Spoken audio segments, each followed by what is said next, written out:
पूरे इंटरनेट पे टाटा सियरा का शोर है और वो शोर इसके डिजाइन और फीचर्स वगैरह की वजह से था, यानी कि जो आपने देखा सुना वो आपको पसंद आया। लेकिन अब ये गाड़ी मैंने चला ली है और बहुत ढंग से चलाई है, इसीलिए अब हम बात करेंगे कि ये गाड़ी रोड पर कैसी फील होती है और कैसी भागती है। गाड़ी के इंजन परफॉर्मेंस की बात करेंगे, यानी कि GDI और डीजल वाले इंजन की।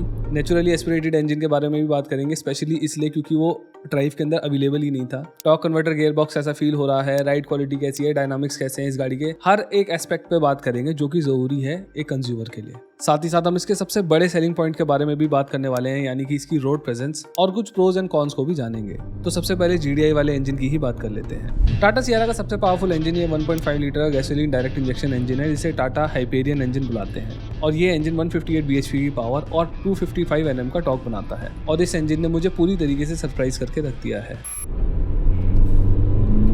यार गाड़ी का जो फील एंड फीडबैक है ना, वो बड़ा कमाल का है। हल्का सा पंजा दबाओ और गाड़ी एकदम से भागती है। और पावर मतलब 158 bhp है तो वो फील होती है। ये किसी भी तरीके से जो बाकी ब्रांड्स इस सेगमेंट के अंदर इंजन्स दे रहे हैं उससे कम फील नहीं हो रहा है। और इस बात से मैं काफ़ी ज़्यादा सरप्राइज्ड हूँ, इसलिए नहीं कि टाटा अच्छे इंजन बना नहीं सकती, पर इसलिए क्योंकि ये गाड़ी सेगमेंट में सबसे ज़्यादा ऊंची है। और इस गाड़ी को देखकर और फील कर कर समझ में आता है कि ये गाड़ी अपने सेगमेंट की बाकी गाड़ियों से थोड़ी भारी भी है। जैसे कि आप यहीं पर देख सकते हो कि इसको बोनट को उठाने में भी मेरे को पूरी जान लगानी पड़ रही है। मैं अच्छा खासा वेट फील कर पा रहा हूँ, ये काफ़ी ज़्यादा भारी है। इवन तो टाटा ने ऑफिशियली गाड़ी का कर्व वेट नहीं बताया है, लेकिन इसके साइज, इसके फीचर्स और बॉडी पार्ट के वेट को देखकर मैं बोल सकता हूँ कि ये कॉम्पिटिशन में बाकी गाड़ियों के मुकाबले काफ़ी ज़्यादा भारी हो सकती है। और फिर भी जिस तरीके की परफॉर्मेंस हमें यहाँ देखने को मिल रही है वो काफ़ी ज़्यादा अच्छी है। इस गाड़ी का GDI engine through out the average काफ़ी ज़्यादा स्ट्रॉन्ग फील होता है और इसका जो इंजन नोट है वो भी काफ़ी ज़्यादा अच्छा है। स्पेशली जब आप इसे स्पोर्ट मोड में चलाते हो तब आपको बिल्कुल शुरुआत से ही तगड़ी किक मिलती है। और इस फील को बेटर बनाने के लिए इसमें 6 स्पीड का टॉर्क कन्वर्टर गियर बॉक्स दिया गया है, जो कि इन्होंने एसेंस से लिया है। इस गाड़ी के अंदर आपको 2 मोड्स मिलते हैं, सिटी और स्पोर्ट। अगर आप इस गाड़ी को सिटी मोड में चलाते हो और रिलैक्स ड्राइविंग करते हो तो आप अपने आप को हमेशा एक सही गियर में पाओगे।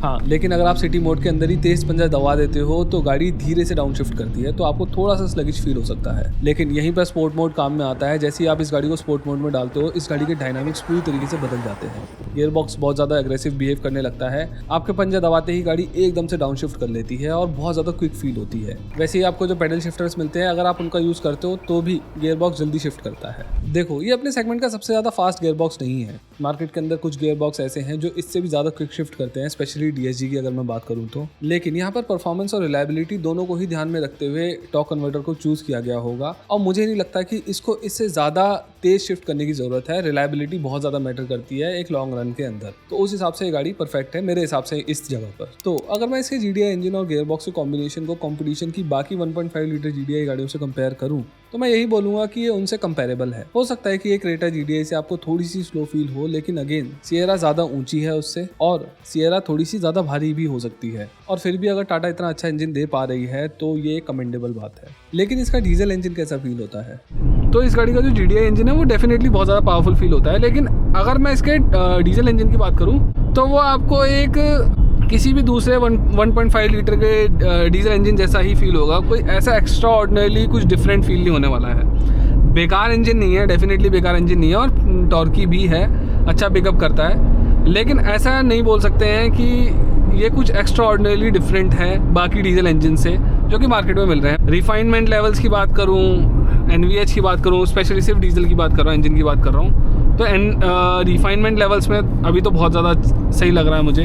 ऐसा कोई शोर शराबा नहीं है, कोई वाइब्रेशंस वगैरह नहीं है, ऐसे कुछ भी नहीं है, उस मामले में अच्छा है। इसके साथ जो टॉर्क कन्वर्टर मिल रहा है, जो GDI के साथ भी मिल रहा है, इसके साथ भी मिल रहा है, इसमें भी टॉर्क कन्वर्टर अच्छी तरीके से काम कर रहा है। अभी मैं स्पोर्ट्स मोड में चला रहा हूँ तो क्विक शिफ्ट कर रहा है। बाकी एक चीज़ मैंने दोनों ही गाड़ियों के साथ देख ली, आप कोई भी गाड़ी चला लो, यहाँ पर आएगी आपको 8 किलोमीटर पर लीटर की फ्यूल एफिशिएंसी।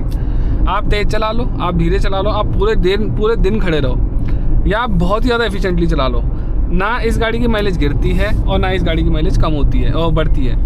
माइलेज वाला इशू एक सॉफ्टवेयर ग्लिच है शायद से, जो कि फ्लीट की बाकी कुछ और गाड़ियों में भी था, नॉट ओनली दिस कार। पर बाद में मैंने अपने कुछ पीयर से बात करी है तो मुझे ये पता लगा है कि गाड़ी की माइलेज अच्छी है। कितनी है वो आप स्क्रीन पर देख सकते हो। तो डीजल पर वापस आते हैं। देखो, इसका डीजल इंजन है ना, वो किसी भी तरीके से अंडर पावर्ड नहीं है। गाड़ी थोड़ी भारी है जैसा मैं कई बार बोल चुका हूँ, लेकिन फिर भी इसके अंदर आपको इनफ पावर मिल जाती है। हाँ, लेकिन इसको डीजल रॉकेट वाला टैग नहीं मिल सकता है। और ना ही मेरे ख्याल में इस सेगमेंट की बाकी गाड़ियों को हमें ये टैग देना चाहिए, क्योंकि 1.5 लीटर वाली डीजल्स का जो असली मजा है ना वो सब 4 मीटर एसयूवीज में आता है। तो आपको इन्हें चलाने में ज्यादा पंच फील होता है, क्योंकि इंजन तो वही वाले हैं जो सी सेगमेंट में आ रहे हैं और जो सब 4 मीटर सेगमेंट में आ रहे हैं, दोनों के दोनों सेम ही 1.5 लीटर डीजल इंजन होते हैं। तो इसीलिए सब 4 मीटर में ज्यादा मजा आता है। स्पेशली अगर मैं 3XO की बात करूं तो उसमें आपको 300 Nm का टॉर्क मिलता है, जो कि सियरा के 280 Nm टॉर्क से भी ज्यादा है। तो आप समझ पा रहे होंगे कि क्यों मैं ऐसा बोल रहा हूँ कि छोटी एसयूवीज में डीजल इंजन ज्यादा पंची फील होते हैं। अब दोनों अवेलेबल इंजन की बात हो गई है तो गाड़ी के डायनामिक्स को भी समझ लेते हैं। गाड़ी का स्टीयरिंग काफी अच्छा खासा वेट पकड़ लेता है हाई स्पीड्स पर और आपको बहुत ज्यादा कॉन्फिडेंस फील होता है। इन टॉप वेरिएंट्स के अंदर आपको 19 इंच के व्हील्स मिलते हैं, जिनकी वजह से रोड ग्रिप भी काफी अच्छी मिलती है और कॉर्नरिंग करते वक्त भी आपको ग्रिप लूज होती हुई नहीं फील होती है।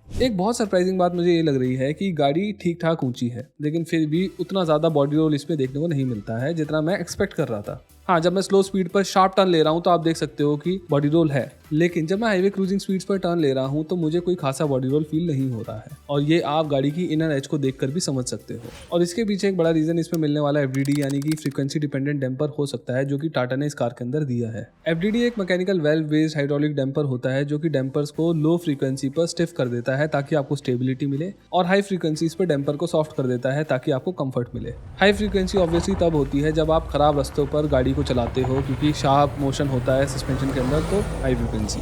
और लो फ्रीक्वेंसी तब होती है जब आप मोड़ों पर होते हो या फिर तेज ब्रेक करते हो, तो उसको लो फ्रीक्वेंसी बोलते हैं। और अगर मैं अपना वर्डिक्ट दूं तो FDD डेफिनेटली बहुत अच्छा काम करता है इस गाड़ी के अंदर। इस ऊंची और थोड़ी भारी गाड़ी के लिए मेरे हिसाब से काफी जरूरी था। गाड़ी सडन ब्रेक्स पर भी बहुत ज्यादा स्टेबल रहती है, बिल्कुल फिश टेल नहीं करती है, और नोज डाइव भी बहुत कम देखने को मिलती है। और काफी ज्यादा हाई स्पीड्स पर रोड्स के अंडुलेशन को हिट करने पर भी वर्टिकल मोशन बहुत ज्यादा कम देखने को मिलता है, जिसकी वजह से कॉन्फिडेंस लूज नहीं होता है तेज चलाने पर भी। और खराब रास्तों पर भी राइड क्वालिटी काफी ज्यादा स्मूथ है, क्योंकि खराब रास्तों पर FDD डैम्पर्स को सॉफ्ट कर देता है। लेकिन हाँ, अगर छोटे व्हील्स होंगे यहाँ पर तो ज्यादा आपको और अच्छी राइड क्वालिटी मिलेगी। तो मेरे ख्याल में FDD ने इस गाड़ी के डायनामिक्स और राइड क्वालिटी को सुधारने में बहुत ज्यादा हेल्प करी है। लेकिन अनफॉर्चुनेटली हो सकता है कि सियरा के लोअर वेरिएंट्स में डायनामिक्स थोड़े से अलग हो, क्योंकि ये FDD आपको एडवेंचर प्लस, अकॉम्प्लिश्ड और अकॉम्प्लिश्ड प्लस वाले वेरिएंट्स में ही मिलता है, यानी कि टॉप 3 वेरिएंट्स के अंदर। तो नीचे वाले वेरिएंट्स में इस गाड़ी के डायनामिक्स कैसे फील होने वाले हैं वो मैं अभी तो नहीं कह सकता हूँ, लेकिन मुझे लगता है कि इतने अच्छे फील नहीं होंगे जितना इन टॉप वेरिएंट्स में हो रहे हैं। ऑल्सो मैं ये भी नहीं बता सकता हूँ कि निचले वाले वेरिएंट्स के अंदर इसका इंजन कैसा फील होगा,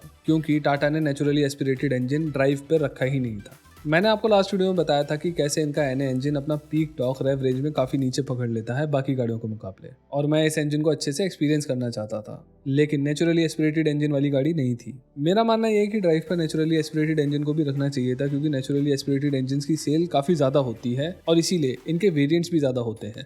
जैसे कि कार वेबसाइट्स ने ऑलरेडी सियरा के कुछ वेरिएंट्स के बारे में बता दिया है, और यहाँ पर देख के समझ में आता है कि सबसे ज़्यादा जो वेरिएंट्स हैं वो डीजल और नेचुरली एस्पिरेटेड इंजन के ही हैं। टोटल 9 वेरिएंट्स में यहाँ पर ऑलरेडी देख पा रहा हूँ, और जो GDI इंजन वाले वेरिएंट्स हैं वो काफ़ी कम है। ऐसे ही अगर आप क्रेटा को देखोगे तो लगभग 40 पेट्रोल वेरिएंट्स में से सिर्फ 4 ही टर्बो वाले वेरिएंट्स हैं। तो इसीलिए मीडियम ड्राइव्स पर NA इंजन्स होने चाहिए और सभी ब्रांड्स को रखने चाहिए, क्योंकि जो ऑटोमोटिव एक्सपर्ट्स होते हैं वो सारे के सारे इंजन्स को चला चुके होते हैं और एक अच्छा कंपैरिजन ड्रॉ कर पाते हैं। अब जब आप गाड़ी की ड्राइवेबिलिटी को समझ चुके हो तो अब मैं उस मुद्दे की बात करना चाहूँगा जिसकी वजह से गाड़ी शायद सबसे ज़्यादा बिकने वाली है, यानी कि इसकी रोड प्रेजेंस और सीटिंग हाइट। देखो, डिज़ाइन के बारे में ऑलरेडी बहुत सारी बातें हो चुकी हैं, मैं भी कर चुका हूँ, बहुत लोग और भी कर चुके हैं, और मेरे ओपिनियंस आप पहले भी सुन चुके हो। और मैंने ये भी बोला था कि ये गाड़ी अपने सेगमेंट में सबसे ज़्यादा अच्छी दिखाई देती है और बड़ी दिखाई देती है। और जब हमने चंडीगढ़ के रोड्स पर इस गाड़ी को चलाया तो इस बात पर मोहर लग गई। कार एक्चुअली में काफ़ी ज़्यादा ऊंची दिखाई देती है। ये जो सिर्फ 3 से 4 इंच का डिफरेंस है ना, ये इसे बाकी गाड़ियों के मुकाबले काफ़ी ऊंचा दिखाता है, स्पेशली अगर आप पीछे से देखोगे। कमेंट्स में कई लोग इसके रेयर के डिज़ाइन की शिकायत कर रहे थे, लेकिन मुझे ये शुरुआत से ही पसंद था। जब मैंने इस गाड़ी को पीछे की तरफ से रोड पर देखा तो ये गाड़ी कई गाड़ियों के अगेंस्ट एक लग्जरी SUV दिखाई देती है। ऐसा लगता है कि रेंज रोवर फैमिली की कोई छोटी गाड़ी हो। ये जो इसकी बड़ी हाइट है ना, इसकी वजह से ऑलमोस्ट इनोवा तक की हाइट पर पहुंच जाती है, थोड़ी सी नीचे रहती है उससे,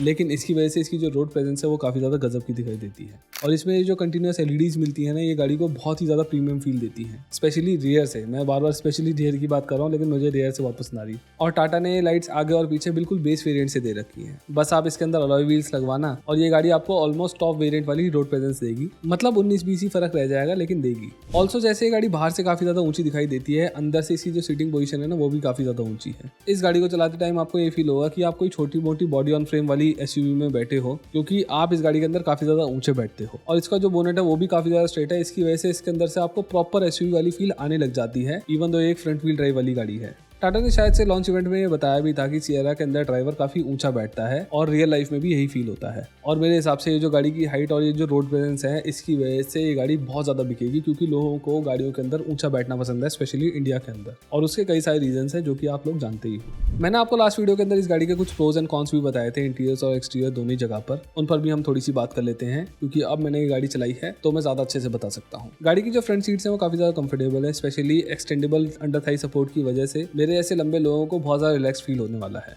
पर मुझे लगता है कि ये जो फ्रंट सीट्स है ना, ये थोड़ी सी और सॉफ्ट होनी चाहिए थी, थोड़ी सी। रेयर सीट काफ़ी ज़्यादा कंफर्टेबल है और अपने पूरे सेगमेंट के अंदर सबसे ज़्यादा लेग रूम मिलता है। और जब आप चलती गाड़ी में इसमें सफ़र करते हो ना, तो आपको झटके भी बहुत कम लगते हैं। तो ये एक बहुत ज़्यादा अच्छी गाड़ी हो सकती है अगर आप एक सॉफ्टवेयर ड्रिवन गाड़ी भी ढूंढ रहे हो। तो गाड़ी में आपको बहुत सारे स्टोरेज स्पेसेस देखने को मिलते हैं और इनको यूटिलाइज भी ठीक से किया गया है। इन स्क्रीन की क्वालिटी धूप में भी बहुत ज़्यादा अच्छी है, टच रिस्पॉन्स अच्छा है और जो आपको देखना होता है ना ड्राइवर डिस्प्ले पर, आपको एकदम से दिख जाता है। लेकिन कुछ चीज़ें हैं जहाँ पर थोड़ी सी इंप्रूवमेंट की नीड है, जैसे कि ये जो टच पैनल है, मैंने पहले भी बताया था कि इसको अगर यूज़ करना है तो आपको इसकी तरफ देखना पड़ेगा। मेरे हिसाब से यहाँ पर इसकी जगह बटन्स होनी चाहिए, लेकिन अनफॉर्चुनेटली ये अब शायद से नॉर्म सा बन चुका है। मैंने पिछली बार बोला था कि मुझे क्रेटा इस मामले में पसंद है क्योंकि उसके अंदर बटन्स आते हैं, बट गेस व्हाट, 2025 वाली क्रेटा के अंदर आपको ये टच पैनल ही मिलने लगा है। इस गाड़ी के जो स्टीयरिंग व्हील्स पे बटन है वो कभी कभार एक्सीडेंटली पुश हो जाते हैं, लेकिन इतना नहीं जितने ये हैंडल वाले पुश होते हैं। डोर को शट करते टाइम कई बार ये बटन एक्सीडेंटली प्रेस हो जाता है, जिसकी वजह से विंडो लॉक हो जाती है। और ये थ्रू आउट द ड्राइव मैंने फील करा। जब भी मैं गाड़ी में बैठता था, थोड़ी देर बाद मैं नोटिस करता था कि इधर उधर की विंडोज खुलनी चाहिए।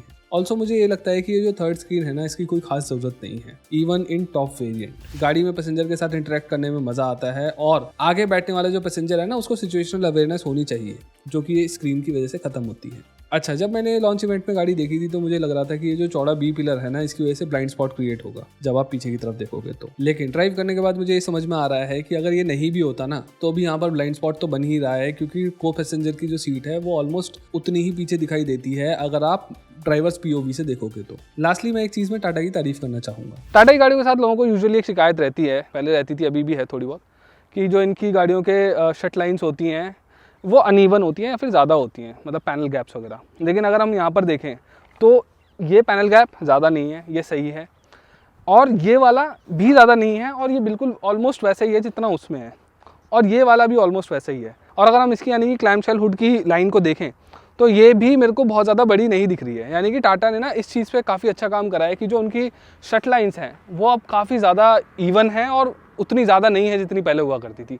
ये एक बहुत ज़रूरी चीज़ थी जो उनको करने की ज़रूरत है, क्योंकि इनकी गाड़ियाँ तो अच्छी दिखती हैं, लेकिन इन चीज़ों की वजह से थोड़ी सी ना निटपिक करते थे लोग। लेकिन अब मेरे को लग नहीं रहा कि ज़्यादा लोग कर पाएंगे। मैं नहीं कर पा रहा, मैं भी करता था क्योंकि मैं नहीं कर पा रहा। तो अब बात करते हैं कि किन लोगों को ये गाड़ी लेनी चाहिए और क्या क्रेटा को अच्छा कंपटीशन मिल चुका है अब मार्केट में। तो यस, सियरा सच में क्रेटा की मार्केट खाने वाली है। ये फीचर लोडेड है, इंजन अच्छा है और गाड़ी एक नंबर है दिखने में, इस बात का तो कोई कंपटीशन ही नहीं है। अंदर बाहर हर जगह से अच्छी लगती है। तो कौन लोग हैं वो जिन्हें इस गाड़ी को कंसीडर करना चाहिए?